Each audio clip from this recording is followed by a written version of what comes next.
紙皮咧要6個禮拜先融化，鋁罐咧100年先融化㗎，嗰啲膠樽咧就要450年先融化嘅，發泡膠就要1萬年，嗰啲玻璃樽咧就要100萬年，咁要話啲嘢處理好佢要係咪影響好大咯？我發現佢哋先係專家，即係佢哋好清楚知道佢哋回收緊嘅材料，咁變咗好多時我調翻我要請教翻佢哋，我收邊啲紙皮，我要啲咩紙皮。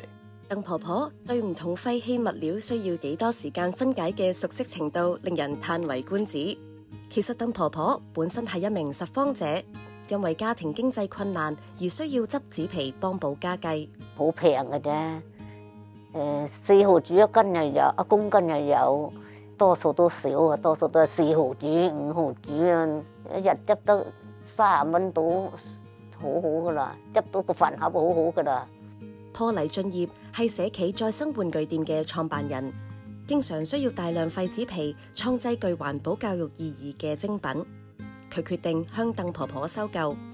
出邊其實收啲紙皮翻去收啲紙箱咧，好平好平好平。咁但係我覺得都辛苦，因為我自己都有執噶嘛。不如我試下同佢哋去買啦。嗰陣時就好似簡單定咗個價5蚊一個。咁啊，同佢哋去買，其實對於佢嚟講個價錢爭好多倍，因為100個紙箱，可能佢哋真係可能頭先話我只有可能買到1個飯盒，咁我發覺原來少少嘅金額對於佢嚟講係一個好大嘅倍數上邊嘅增長啦，但唔係幫咗好多，我都明白嘅。咁但係我覺得真係可以令到佢哋覺得第一樣嘢真係被尊重翻先啦，即係用翻一個合理啲嘅價錢去做。除咗向拾荒者收購紙皮，Paul更加睇到佢哋對紙皮嘅了解。提供津貼俾佢哋幫忙製作再生精品，成為手製精品製作者。佢哋尊重我哋幾十歲，咁我哋咪樂意去幫手咯。佢哋好有耐性，你叫我哋做咧就未必得啦。佢哋慢慢挑好啲燈箱咧，佢哋逐個窿幫我篤啊。譬如呢啲要篤窿嘅地方，佢哋真係慢慢逐啲幫我哋去黐啊油啊，由100份、200份、300份，因為我哋一定係用人手嘅。咁其實調翻轉，慢慢由我覺得好似自己幫緊佢咁樣咧，其實係由佢慢慢又幫翻緊我，去 build up 緊多啲唔同嘅嘢咁咯。鄧婆婆除咗識得親手製作，更曾經走進校園，分享佢自己生活嘅苦與樂。Paul亦覺得咁樣能夠讓更多朋友了解呢個群體嘅生活實況。